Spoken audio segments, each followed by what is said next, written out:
The Washington Uniparty just crapped out a border deal that, as you would expect, puts America last. The deal trades more money for Ukraine and Israel in return for keeping our borders wide open and actually giving 1.5 million illegal border crossers amnesty while locking in green card giveaways through 2030, presumably in the expectation that they will become loyal socialist voters as previous waves of illegals have. The welfare warfare state in full effect, with the added bonus of replacing Americans with a crop of brand new voters. If it worked for California, by gum, it can work for America. This little deuce was hatched by a handful of corrupt rhinos teaming up with socialist Democrats.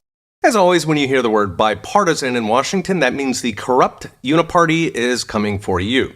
First, the specifics. It would spend $118 billion. For this, we would get legalization of 1.5 million illegals per year. That's 5,000 per day. The other 10 million plus illegals will presumably have to wait for another war, perhaps the one we are cooking up with Iran or over Taiwan.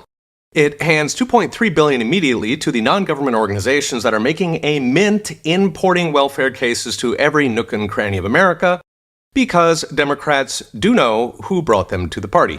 And then comes the payoff to Republicans. The bill plows over $93 billion into our rapidly expanding universe of wars, including $14 billion to Israel and another $5 billion for Hamas, or Gaza. Incidentally, just last week, Rand Paul was marveling how we somehow managed to fund both sides of wars.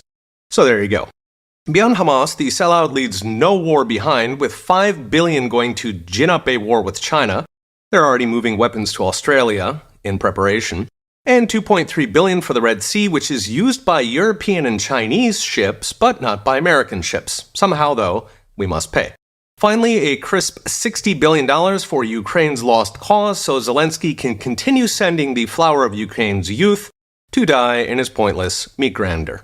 Of course, the left is still angry because, having intentionally thrown open the southern border to human traffic 10 million political footballs, they wanted more amnesty so they could flip more states blue. Meanwhile, Republican voters, of course, once again feel betrayed by a party that will sell them down the river if it funds just one corrupt dictator and secures some cheap fruit pickers and manual labor for their corporate donors. So what's next? Brought to you by Unchained.com. Joe Biden could fix immigration immediately with the stroke of a pen by simply reinstating Trump-era policies, including the so-called Remain in Mexico policy that required amnesty applicants to stay put until processed. Instead, his handlers are trying to milk their crisis to replace the current voters with a brand new crop, all while funding the army of non-government organizations that sustain their activist industrial complex. All with a GOP too corrupt to care so long as the donor checks keep flowing. Whether the Uniparty passes this turd sandwich or keeps kicking the can down the open border road, it's going to benefit Donald Trump in November, at which point all eyes turn to the margin of cheating to know whether there is light in that tunnel or whether we've got even darker days ahead. Okay, we'll be watching. See you next time.